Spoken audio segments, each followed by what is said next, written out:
लक्ष्मण मूर्छा और राम विलाप जो कविवर तुलसीदास जी के द्वारा लिखा गया है कि अर्थ ग्रहण संबंधी प्रश्न और उनके उत्तरों पर चर्चा करने के लिए मैं प्रस्तुत हुई हूँ। पहला कविता हम देखेंगे। किसबी किसान कुल बनिक से लेकर आगी बड़वागितें बड़ी है आगी पेट की। में पहले आप पेन पेंसिल लेकर बैठिए, विशेष लिख लीजिए। समाज में भूख की स्थिति का यथार्थ चित्रण किया गया है। कवित्व छंद है। तत्सम शब्दों का प्रयोग किया गया है। ब्रज भाषा लालित्यपूर्ण है।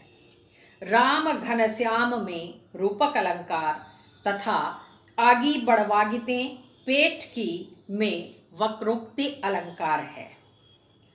और अनुप्रास अलंकार तो किसबी किसान कुल, इसके बाद चाकर चपल चोर चाट चेट की, गुण गढ़त गहन गन एहन अखेट की, बेचत बेटा बेट की, बड़वागिते बड़ी, और अभिधा शब्द शक्ति विद्यमान है।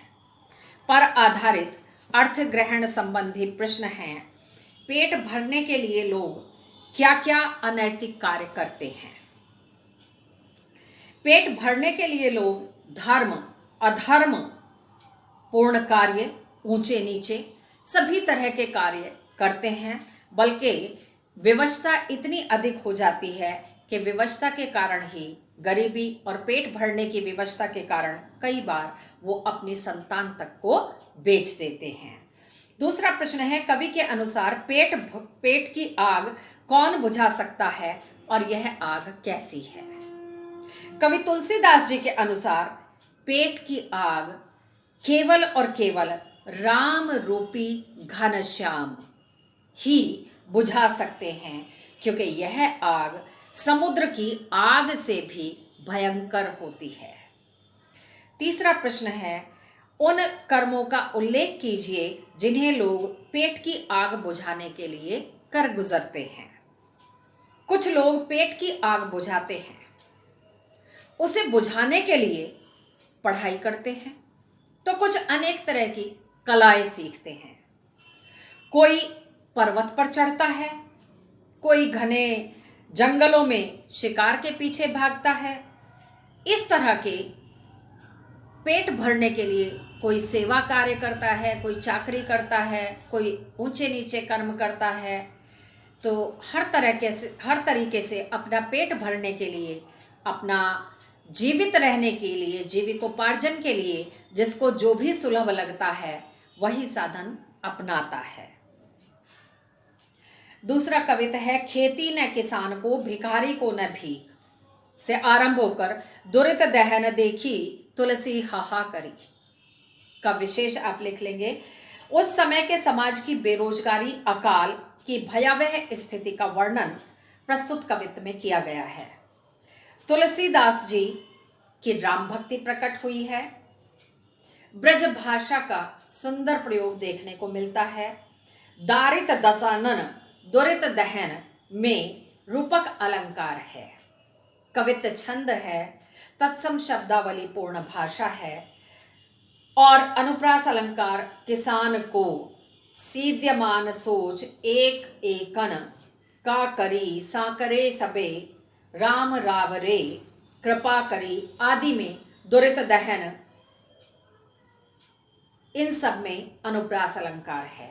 पर आधारित अर्थ ग्रहण संबंधी प्रश्न पहला है, कवि ने समाज के किन किन वर्गों के बारे में बताया है? कवि ने समाज में विद्यमान किसान, भिखारी, व्यापारी, नौकरी करने वाले आदि वर्गों के विषय में बताया है कि ये सब बेरोजगारी के कारण परेशान हैं। उनकी परेशानी को व्यक्त किया है। दूसरा प्रश्न है, वेदों और पुराणों में क्या कहा गया है? वेदों और पुराणों में ये बताया गया है कि जब जब संकट आता है तब तब प्रभु श्री राम सभी पर अपनी कृपा करते हैं तथा सबका कष्ट दूर कर सबका कल्याण करते हैं। तीसरा प्रश्न है, तुलसीदास ने दरिद्रता की तुलना किससे की है और क्यों? तुलसीदास जी ने दरिद्रता की तुलना रावण से की है। दरिद्रता रूपी रावण ने पूरी दुनिया को अपने आगोश में ले रखा है, या यूं कहें कि दबोच रखा है, दबोच लिया है, और इसके कारण से समाज में अत्यधिक पाप बढ़ रहे हैं। तीसरा सवैया छंद है, धूत कहो अवधूत कहो से आरंभ होकर लेबो को एको न देबो को दो पर आधारित विशेष पहले देखते हैं। कवि समाज के आक्षेपों से दुखी है, आरोपों से। कोई उन्हें राजपूत कहता है, कोई जुलाहा कहता है। कवि ने अपनी राम भक्ति को स्पष्ट किया है, दास भक्ति का भाव काव्यांश में चित्रित किया है। लेबो को एको न देबो को दो मुहावरे का सशक्त प्रयोग किया गया है। सवैया छंद है, ब्रजभाषा है। मस्जिद में सोने की बात करके कवि ने उदारता और समरसता का परिचय दिया है, समाज में एकता का परिचय दिया है। अनुप्रास अलंकार कहो को काहू की कहे कछु पर आधारित पहला प्रश्न है, कवि किन पर व्यंग करता है और क्यों? कवि धर्म, जाति, संप्रदाय के नाम पर राजनीति करने वाले ठेकेदारों पर कटाक्ष करते हैं, और क्योंकि इनके कारण समाज में एक दूसरे के प्रति ऊंच नीच का, जाति पाति का भेदभाव फैल रहा है और समाज की समरसता समाप्त होती जा रही है, बल्कि कहें कि लुप्त होती जा रही है।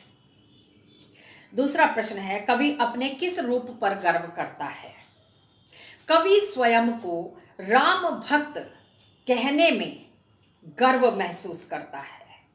वह स्वयं को उनका गुलाम कहता है। किसका? भगवान श्री राम का। तथा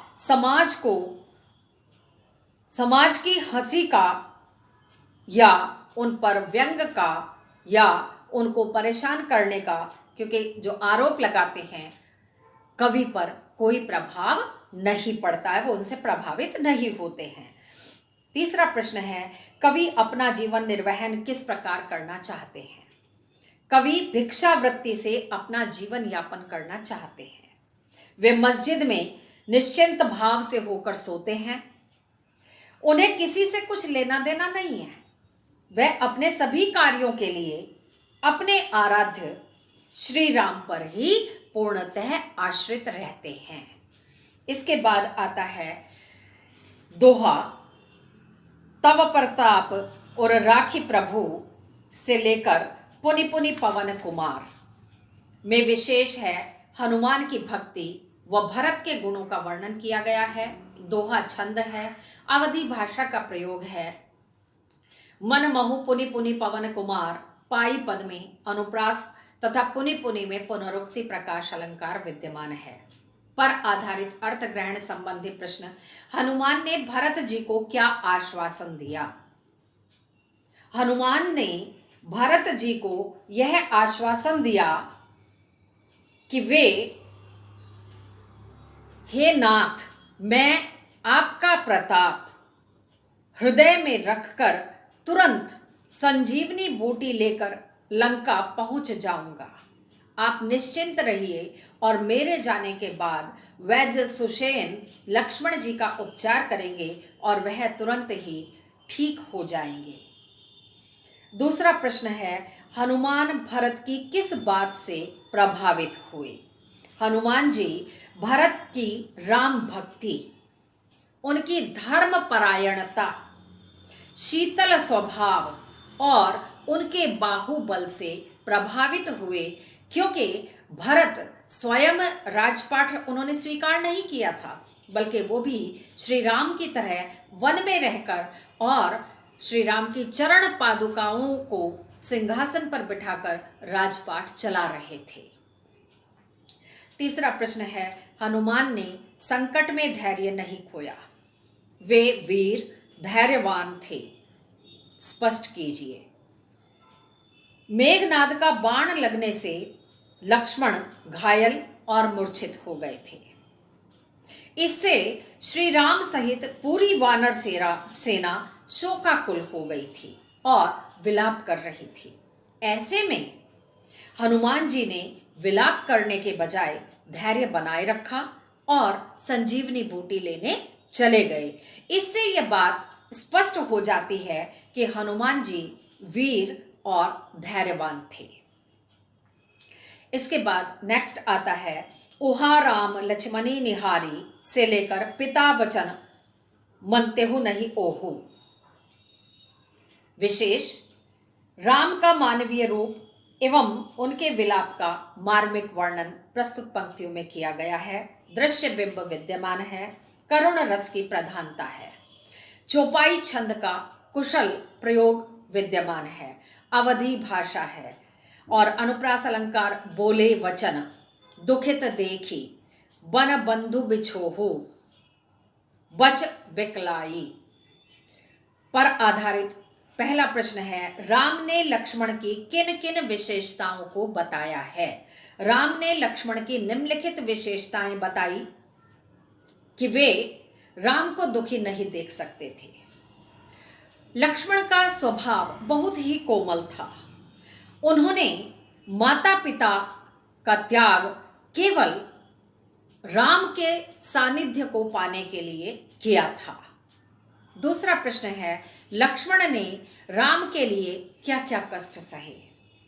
लक्ष्मण ने राम के लिए अपने माता पिता का त्याग किया, अयोध्या का राजसी सुख वैभव त्याग दिया और वे वन में श्री राम के साथ रहे और साथ रहे ही नहीं बल्कि तरह तरह के दुख और मुसीबतें भी झेली। वो मौसम संबंधी भी थी, भूखे रहने संबंधी भी थी, अन्य सभी तरह की।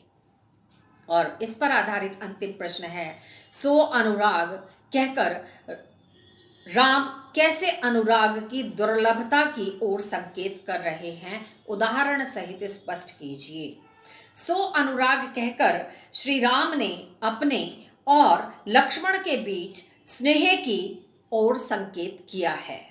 ऐसा प्रेम दुर्लभ होता है कि एक भाई दूसरे भाई के लिए अपना सब तरह का सुख त्याग दे।